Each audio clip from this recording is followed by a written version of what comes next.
ॐ श्रीगणेशाय नमः। श्रीसिद्धलक्ष्म्यै नमः।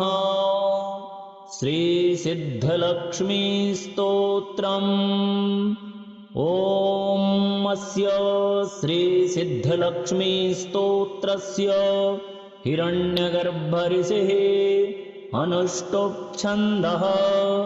श्रीसिद्धलक्ष्मीर्देवता समेषां समस्तदुःखक्लेशपीडादारिद्र्यविनाशार्थं सर्वलक्ष्मीप्रसन्नकरणार्थं महाकाली महालक्ष्मी महासरस्वती देवता प्रीत्यर्थं च सिद्धलक्ष्मीस्तोत्रपाठे विनियोगः।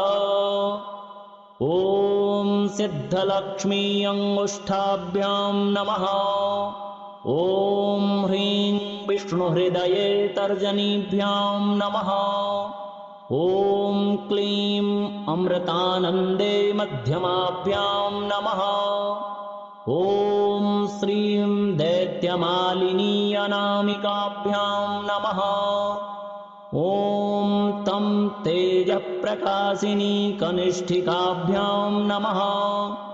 ॐ ह्रीं क्लीं श्रीं ब्राह्मी वैष्णव्यै माहेश्वरी करतलकरपृष्ठाभ्यां नमः। ॐ सिद्धलक्ष्मी हृदयाय नमः। ॐ ह्रीं वैष्णवी शिरसे स्वाहा। ॐ क्लीं अमृतानन्दे शिखायै वौषट। ॐ श्रीं दैत्यमालिनी कवचाय हुमा। ॐ तं तेजप्रकाशिनी नेत्रद्वयाय वौषट। ॐ श्रीं क्लीं श्रीं ब्राह्मी वैष्णवीं फट।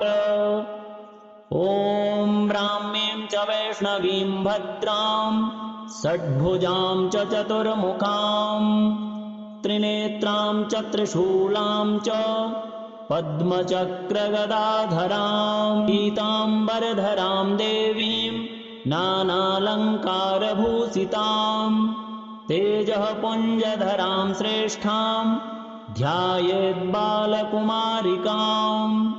ओंकारलक्ष्मीरूपेण विष्णोर्हृदयमव्ययम् विष्णुमानन्दमध्यस्थं ह्रीङ्कारी बीजरूपिणी। ॐ क्लीं अमृतानन्दभद्रे सद्य आनन्ददायिनी। ॐ श्रीं दैत्यभक्षरदां शक्तिमालिनी शत्रुमर्दिनी तेजप्रकाशिनी देवी वरदा शुभकारिणी। ब्राह्मी च वैष्णवी भद्रा कालिका रक्तसाम्भवी आकार ब्रह्मरूपेण ओंकार विष्णुमव्ययम्। सिद्धलक्ष्मी परालक्ष्मी लक्ष्यलक्ष्मी नमोऽस्तुते। सूर्यकोटिप्रतीकासं चन्द्रकोटिसमप्रभम् तन्मध्ये निकरे सूक्ष्मं ब्रह्मरूपव्यवस्थितम्। ओंकार परमानन्दं क्रियते सुखसम्पदा। सर्वमङ्गलमाङ्गल्ये शिवे सर्वार्थसाधिके।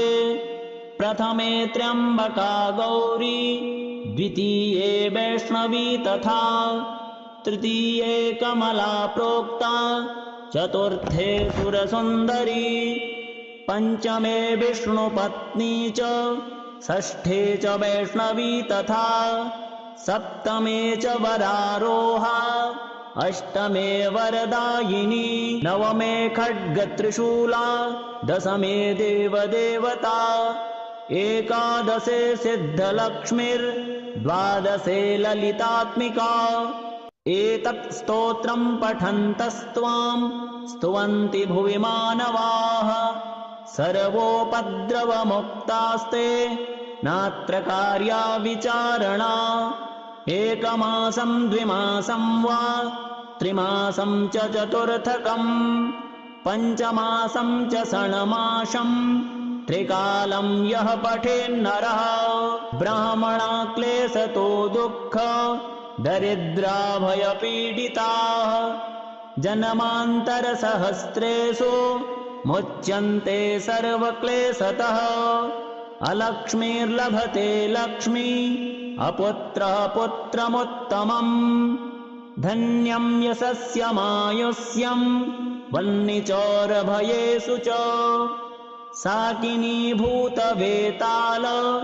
सर्वव्याधिनिपातके राजद्वारे महाघोरे सङ्ग्रामे रिपुसङ्कटे सभास्थाने श्मशाने च कारागे हारिवन्दने अशेषभयसम्प्राप्तौ सिद्धलक्ष्मीं जपेन्नरः ईश्वरेण कृतं स्तोत्रं प्राणिनां हितकारणम् स्तुवन्ति ब्राह्मणा नित्यं दारिद्र्यं न च वर्धते या श्रीः पद्मवने कदम्बशिखरे राजगृहे कुञ्जरे श्वेते चाश्वयुते व्रसे च युगले यज्ञे च यूपस्थिते शङ्खे देवकुले नरेन्द्रभवनी गङ्गातटे गोकुले सा श्री तिष्ठतु सर्वदा मम गृहे भूयात् सदा निश्चय ॐ अस्य श्रीसिद्धलक्ष्मी स्तोत्रस्य हिरण्यगर्भऋषेः अनुष्टुप् छन्दः श्रीसिद्धलक्ष्मीर्देवता समेषां समस्त दुःख क्लेश पीडा दारिद्र्यविनाशार्थं सर्वलक्ष्मी प्रसन्नकरणार्थं महाकाली महालक्ष्मी महासरस्वती देवता प्रीत्यर्थं च सिद्धलक्ष्मी स्तोत्रपाठे विनियोगः ॐ सिद्धलक्ष्मी अंगुष्ठाभ्यां नमः ॐ ह्रीं विष्णुहृदये तर्जनीभ्यां नमः ॐ क्लीं अमृतानन्दे मध्यमाभ्यां नमः ॐ श्रीं दैत्यमालिनी अनामिकाभ्यां नमः ॐ तं तेजप्रकाशिनी कनिष्ठिकाभ्यां नमः ॐ ह्रीं क्लीं श्रीं ब्राह्मी वैष्णव्यै माहेश्वरी करतलकरपृष्ठाभ्यां नमः ॐ सिद्धलक्ष्मी हृदयाय नमः ॐ ह्रीं वैष्णवी शिरसे स्वाहा ॐ क्लीं अमृतानन्दे शिखायै वौषट ॐ श्रीं दैत्यमालिनी कवचाय हुमा ॐ तं तेजप्रकाशिनी नेत्रद्वयाय वौषट ॐ श्रीं क्लीं श्रीं ब्राह्मी वैष्णवीं फट ॐ ब्राह्मीं च वैष्णवीं भद्रां षड्भुजां च चतुर्मुखां त्रिनेत्रां च त्रिशूलां च पद्मचक्रगदाधरां पीताम्बरधरां देवीं नानालङ्कारभूषितां तेजःपुञ्जधरां श्रेष्ठां ध्यायेद्बालकुमारिकाम् ओङ्कारलक्ष्मीरूपेण विष्णोर्हृदयमव्ययम् विष्णुमानन्दमध्यस्थं ह्रीङ्कारी बीजरूपिणी ॐ क्लीं अमृतानन्दभद्रे सद्य आनन्ददायिनी ॐ श्रीं दैत्यभक्षरदां शक्तिमालिनी शत्रुमर्दिनी तेजप्रकाशिनी देवी वरदा शुभकारिणी ब्राह्मी च वैष्णवी भद्रा कालिका रक्तसाम्भवी आकार ब्रह्मरूपेण ओङ्कार विष्णुमव्ययम् सिद्धलक्ष्मी परालक्ष्मी लक्ष्यलक्ष्मी नमोऽस्तु ते। सूर्यकोटिप्रतीकासम् चन्द्रकोटिसमप्रभम् तन्मध्ये निकरे सूक्ष्मम् ब्रह्मरूपव्यवस्थितम् ओङ्कार परमानन्दम् क्रियते सुखसम्पदा।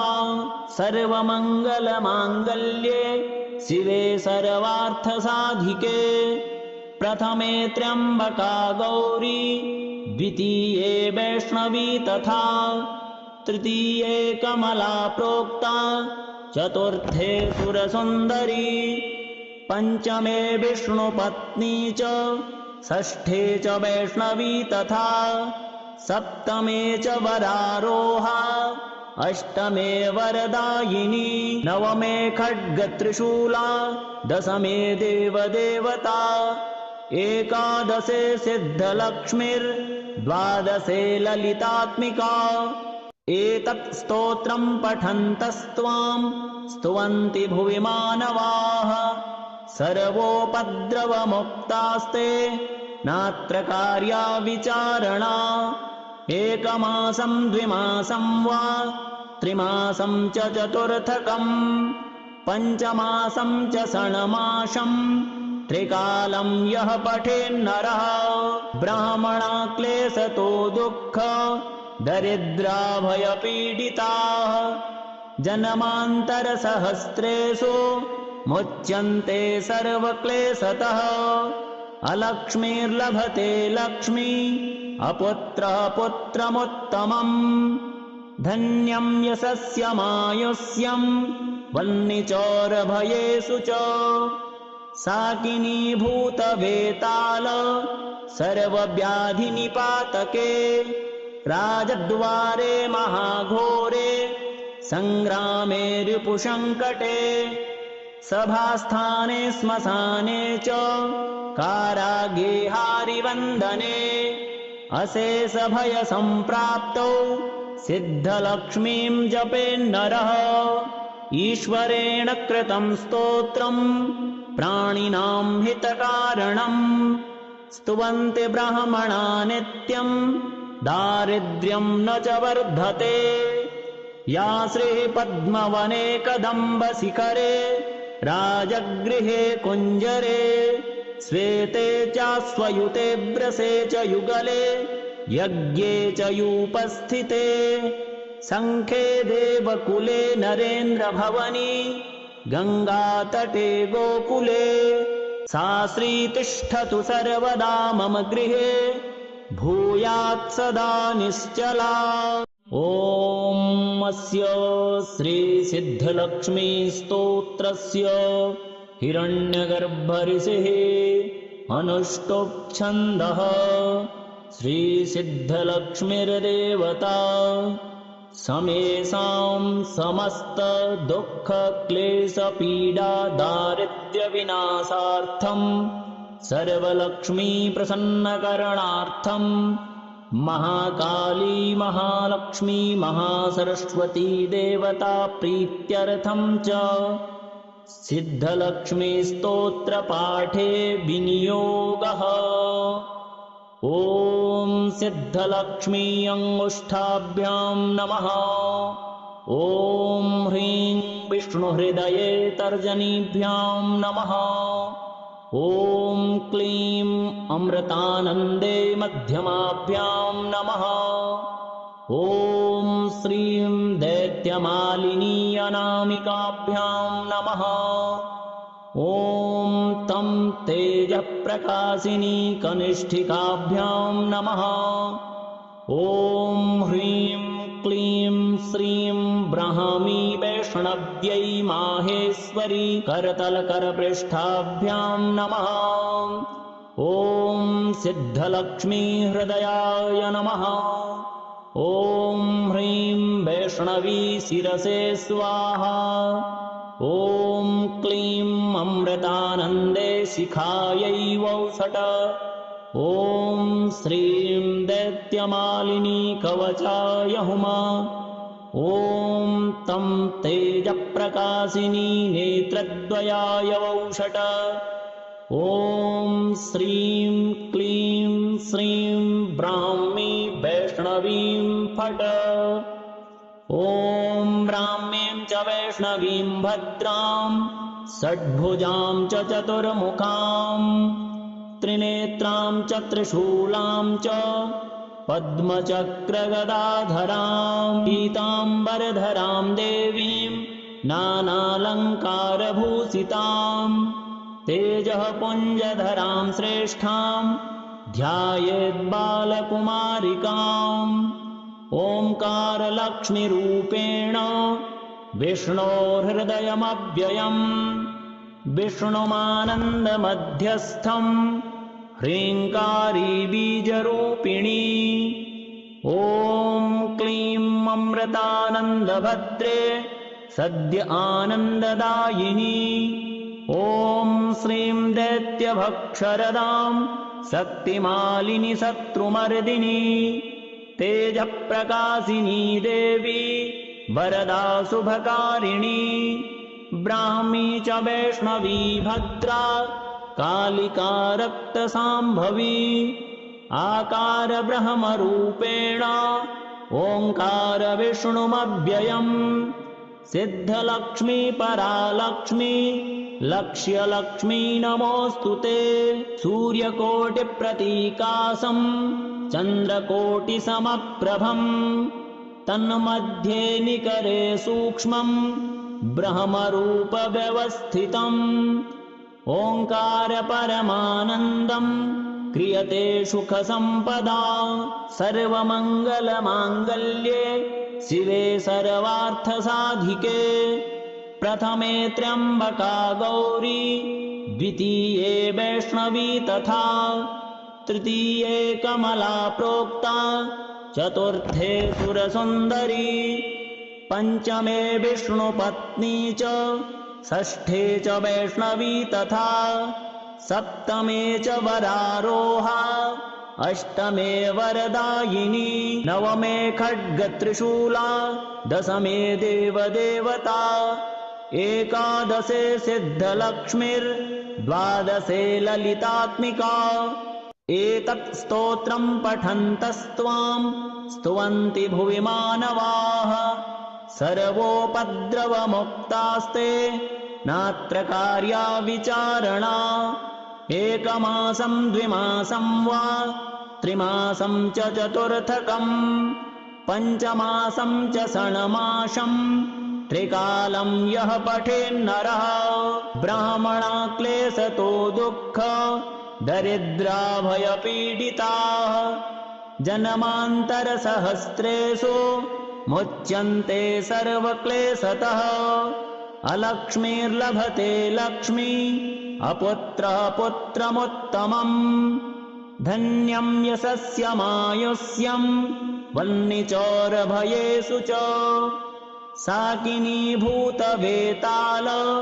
सर्वव्याधिनिपातके राजद्वारे महाघोरे सङ्ग्रामे रिपुसङ्कटे सभास्थाने श्मशाने च कारागे हारिवन्दने अशेषभयसम्प्राप्तौ सिद्धलक्ष्मीं जपेन्नरः। ईश्वरेण कृतं स्तोत्रं प्राणिनां हितकारणम् स्तुवन्ति ब्राह्मणा नित्यं दारिद्र्यं न च वर्धते। या श्रीः पद्मवने कदम्बशिखरे राजगृहे कुञ्जरे श्वेते चाश्वयुते व्रसे च युगले यज्ञे च यूपस्थिते शङ्खे देवकुले नरेन्द्रभवनी गङ्गातटे गोकुले सा श्रीतिष्ठतु सर्वदा मम गृहे भूयात् सदा निश्चय। ॐ अस्य श्रीसिद्धलक्ष्मी स्तोत्रस्य हिरण्यगर्भऋषिः अनुष्टुप् छन्दः। श्रीसिद्धलक्ष्मीर्देवता समेषां समस्त दुःख क्लेश पीडा दारिद्र्य विनाशार्थं सर्वलक्ष्मी प्रसन्नकरणार्थं महाकाली महालक्ष्मी महासरस्वती देवता प्रीत्यर्थं च सिद्धलक्ष्मी स्तोत्रपाठे विनियोगः। ॐ सिद्धलक्ष्मी अंगुष्ठाभ्यां नमः। ॐ ह्रीं विष्णुहृदये तर्जनीभ्यां नमः।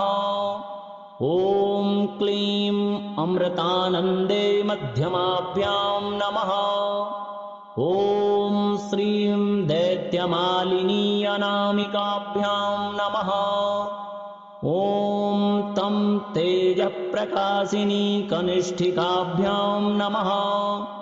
ॐ ह्रीं क्लीं श्रीं ब्राह्मी वैष्णव्यै माहेश्वरी करतलकरपृष्ठाभ्यां नमः। ॐ सिद्धलक्ष्मी हृदयाय नमः। ॐ ह्रीं वैष्णवी शिरसे स्वाहा। ॐ क्लीं अमृतानन्दे शिखायै वौषट। ॐ श्रीं दैत्यमालिनी कवचाय हुमा। ॐ तं तेजप्रकाशिनी नेत्रद्वयाय वौषट। ॐ श्रीं क्लीं श्रीं ब्राह्मी वैष्णवीं फट। ॐ ब्राह्मीं च वैष्णवीं भद्रां षड्भुजां च चतुर्मुखां त्रिनेत्रां च त्रिशूलां च पद्मचक्रगदाधरां पीताम्बरधरां देवीं नानालङ्कारभूषितां तेजःपुञ्जधरां श्रेष्ठां ध्यायेद्बालकुमारिकाम्। ओङ्कारलक्ष्मीरूपेण विष्णोर्हृदयमव्ययम् विष्णुमानन्दमध्यस्थम् ह्रीङ्कारी बीजरूपिणी। ॐ क्लीं अमृतानन्दभद्रे सद्य आनन्ददायिनी। ॐ श्रीं दैत्यभक्षरदां शक्तिमालिनी शत्रुमर्दिनी तेजप्रकाशिनी देवी वरदा शुभकारिणी।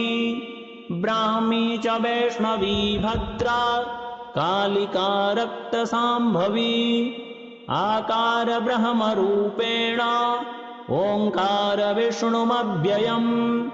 सिद्धलक्ष्मी परालक्ष्मी लक्ष्यलक्ष्मी नमोऽस्तु ते।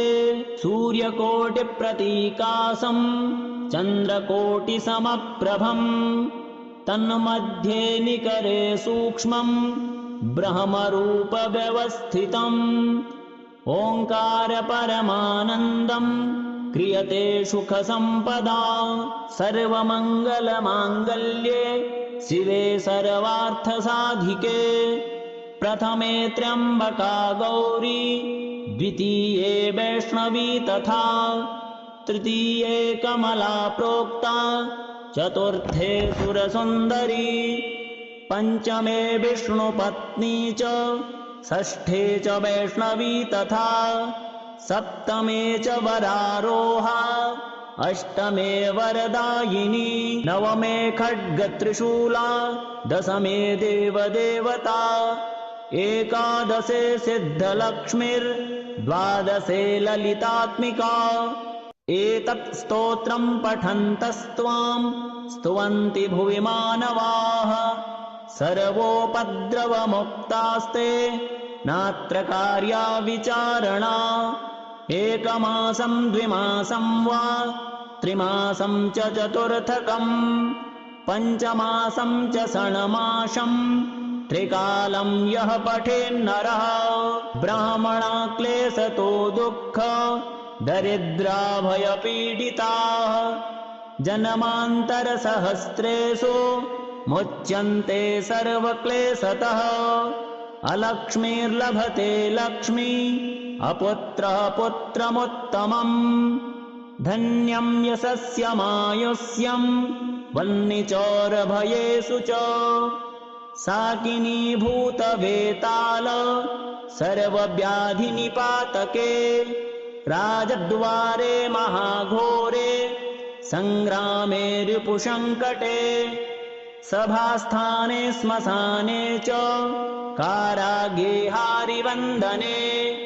अशेषभयसम्प्राप्तौ सिद्धलक्ष्मीं जपेन्नरः ईश्वरेण कृतं स्तोत्रम् प्राणिनां हितकारणम् स्तुवन्ति ब्राह्मणा नित्यम् दारिद्र्यं न च वर्धते या श्रीः पद्मवने कदम्बशिखरे राजगृहे कुञ्जरे श्वेते चाश्वयुते व्रसे च युगले यज्ञे च यूपस्थिते शङ्खे देवकुले नरेन्द्रभवनी गङ्गातटे गोकुले सा श्री तिष्ठतु सर्वदा मम गृहे भूयात् सदा निश्चला।